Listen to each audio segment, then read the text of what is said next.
really looking for news, but I see Ricochet is now a free agent.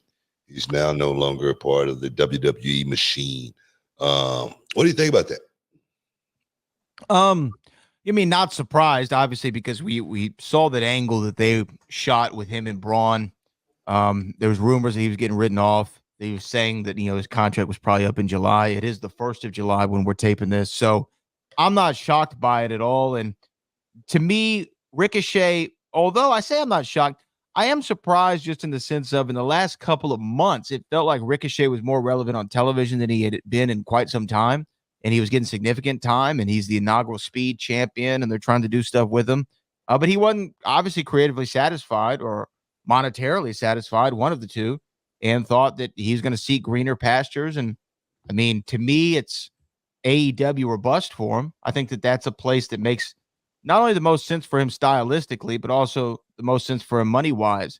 There's some money matches over there that I'm sure a lot of people want to see, including one with Will Ospreay. So it kind of seems to be where he's going. Well, that's see what the pulse is right now as far as Ricochet seems to be beating towards AEW. And the thing is, I can see that, man. I can see that. Or Japan. Yeah. He'll definitely be a big hit in Japan. Or TNA. He'll be a hit wherever he goes, I think. He'll be a hit wherever, yeah. But I don't think Ricochet is going to have to worry about having a job or anything like that. I don't think he's going to be missing out on any money opportunities or anything like that. Will his star continue to shine in professional wrestling? I think so. Just because Ricochet is a hell of a talent. When Ricochet was picked up, he was, I think, the most highly touted indie wrestler at that point in time. Absolutely. And he, as far as a guy that can go out there in the middle of that ring and perform and do things that no man has seen before. Truly, seriously.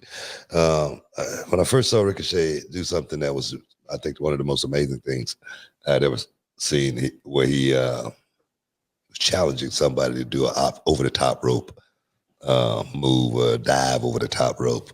Ricochet hit the ropes one side, dove over the top rope, did a full flip, landed on the ground in a pose like one of these, Marvel characters.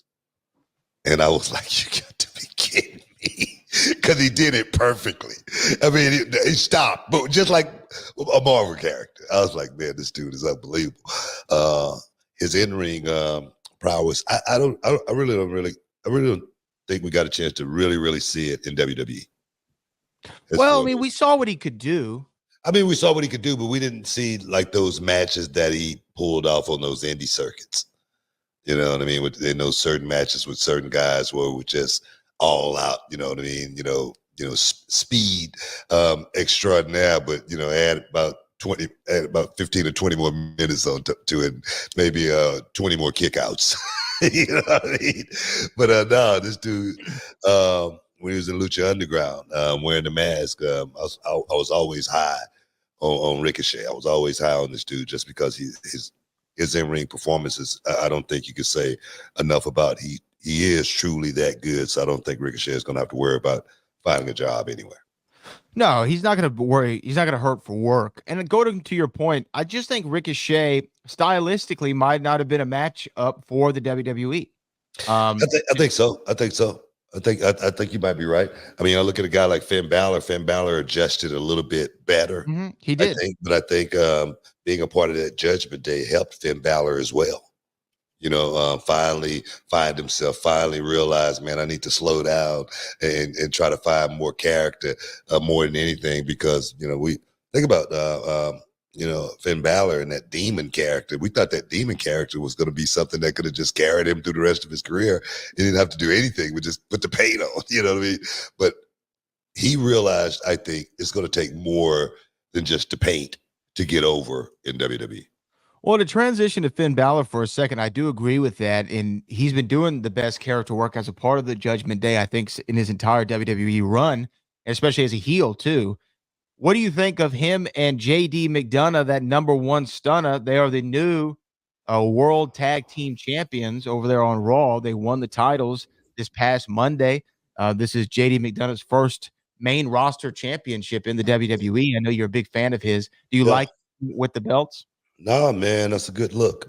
It's a good look for JD McDonough. I was wondering if JD was going to get lost in the shuffle, just because there's so much talent on that roster, and it's all about competing and competing at your highest level.